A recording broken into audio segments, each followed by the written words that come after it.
Be ready. Start.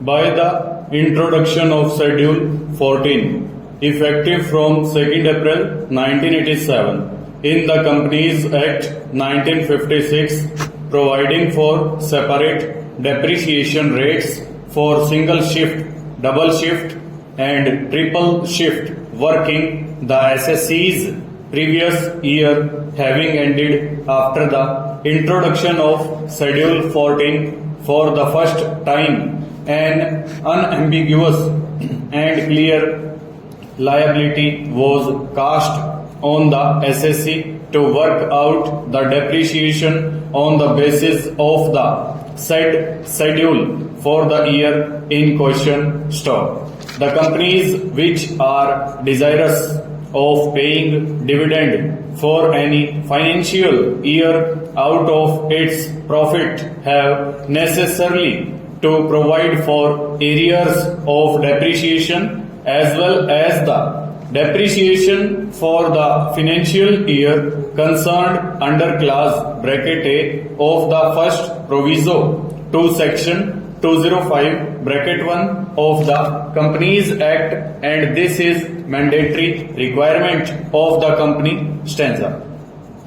Section 350 of the Companies Act prescribes only the mode of calculation of depreciation on the written down value method for purpose of ascertaining the managerial remuneration under section 349 bracket 4 bracket K of the Companies Act, while the obligation to provide for depreciation in the accounts arises only under section 205 and not under section 350. Stop.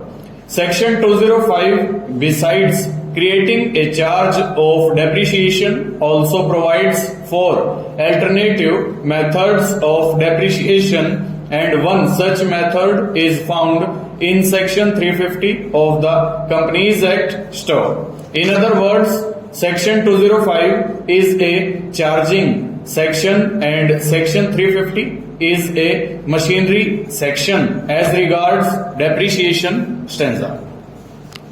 In the light of para 3 bracket 4 small I of part 2 and para 7 of part 3 of schedule 6, which contains a definition of provision, it is to be inferred that the P&L must disclose the provision for depreciation on its fixed assets stock. If provision for depreciation was not made, the arrears of depreciation in terms of section 205 bracket 2 should also be quantified in addition and highlighted by way of a separate note. Stop.